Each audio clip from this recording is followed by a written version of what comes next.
এই মুহূর্তে হযরত শাহজালাল আন্তর্জাতিক বিমানবন্দরে আছেন তোহা খান তামিম। সরাসরি যাচ্ছি তার কাছে। তামিম, শুরু হলো মহাপবিত্র যাত্রা, পবিত্র নগরী মক্কার উদ্দেশ্যে হজ যাত্রা 2024 সালের, এবং আমরা দেখতে পাচ্ছি যে সেই চিরচেনা যে দৃশ্য রাজধানী আশকোনা হজ ক্যাম্পে হজ যাত্রীদের যে আনাগোনা, সে আনাগোনা এই মুহূর্তে আমি একটু দেখাতে চাই যে ফ্লাইনাস যে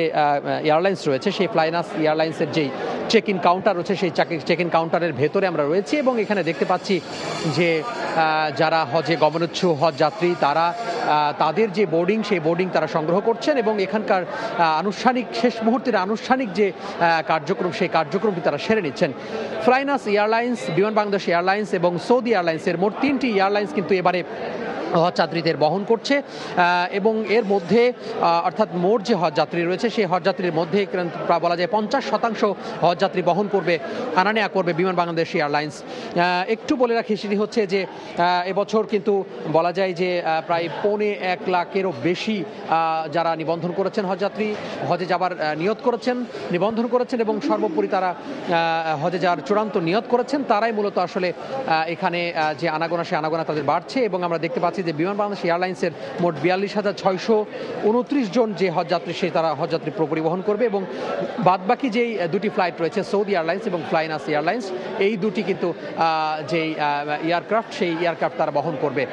একটু বলে রাখি, ঠিক ভোরবেলা অর্থাৎ ভোর 5:30 কিছু পরে উদ্বোধনী অনুষ্ঠান হয়েছে এখানে বিমান বাংলাদেশ এয়ারলাইন্সের যে একটি ফ্লাইট ছিল 419 জন যাত্রী নিয়ে, যেটি ইতিমধ্যে ছেড়ে গিয়েছে জেদ্দার উদ্দেশ্যে এবং তারও আগে ভোর 4:05 সৌদি এয়ারলাইন্সের একটি যে ফ্লাইট, সেই ফ্লাইট আসলে ছেড়ে যায়। তো মূলত আসলে এইখানে ফ্লাইনাস এয়ারলাইন্সের যেই কাউন্টার রয়েছে, সেই কাউন্টার এখানে বোর্ডিংয়ের যেই বোর্ডিং যে পাস, সেই পাস আসলে সংগ্রহ করছেন হজযাত্রীরা। এরপরেই আপনারা যারা দেখতে পাচ্ছেন দর্শক, যে লাইনটি এখন দেখতে পাচ্ছেন, সেই লাইনটি আসলে মূলত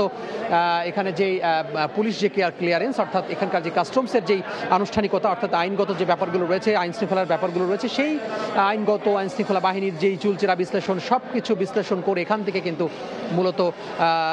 কাস্টমসের যে কাজগুলো রয়েছে, সেই কাস্টমসের কাজগুলো সেরে নিয়ে একেবারেই বলা যায় যে একেবারে তারা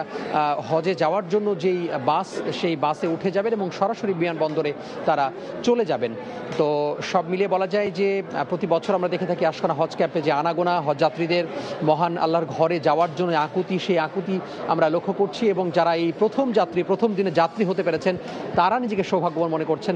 যেহেতু তারা আল্লাহর ঘরে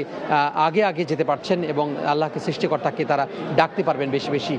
এই নিয়ত করে, এই ভেবে। তো রাজধানী আশকোনা হজ ক্যাম্প থেকে এই ছিল আমার হাতে সবশেষ। সরাসরি যুক্ত ছিলাম হযরত শাহজালাল আন্তর্জাতিক বিমানবন্দর থেকে।